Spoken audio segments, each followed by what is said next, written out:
Hello friends, तर आता आपण बघणार आहे मस्तपैकी चटपटीत मॅगी। इथे बघा, मॅगी कधी कधी आहे ना पांचाट होते, एकदम टेस्टलेस लागते। आता ह्या ट्रिकनी जरा बनवून बघा तुम्ही मॅगी।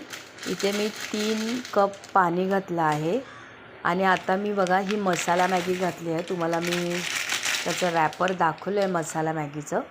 तर ह्या मी 2 पॅकेटचा वापर केला। इथे मी पाणी पहिला चांगलं उकळून दिलं आणि पहिले सर्वात आधी मी इथे मॅगीचे ते पाऊच टाकले 2।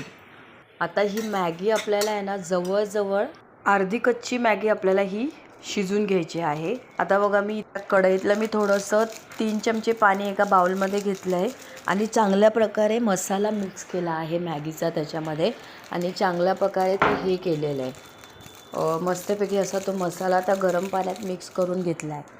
आता ही जी मॅगी आहे ना ही चांगल्या प्रकारे हलवा आणि आता हे बॅटर जे आहे ना, तुम्ही ही अर्धी कच्ची मॅगी आहे त्याच्यामध्ये हे बॅटर तुम्ही टाकून द्या।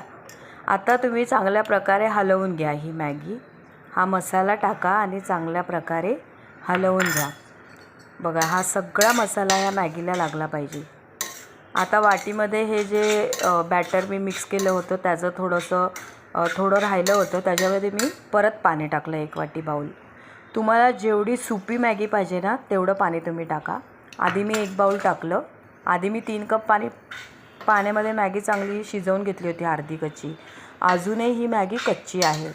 ॲक्च्युली मॅगी बनायला 25 मिनटं लागतात, 20 ते 25, पण इथे आपण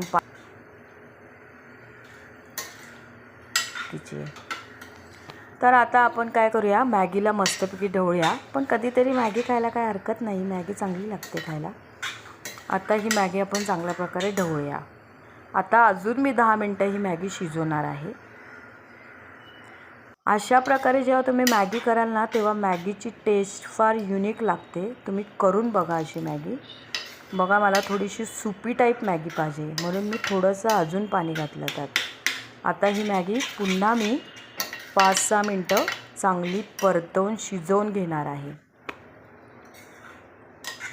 आत्ता मला जशी मॅगी हवी, सुपी नूडल्ससारखी, बरोबर तशी मॅगी बनली आहे।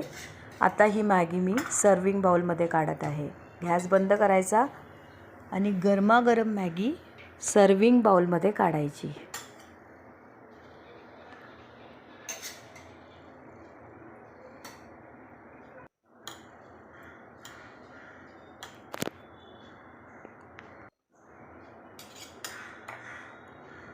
बघा किती छान झाली आपली सुटसुटीत मॅगी झाली आहे, जरा पण चिपकूपणा नाही। अशा प्रकारे मॅगी बनवून बघा।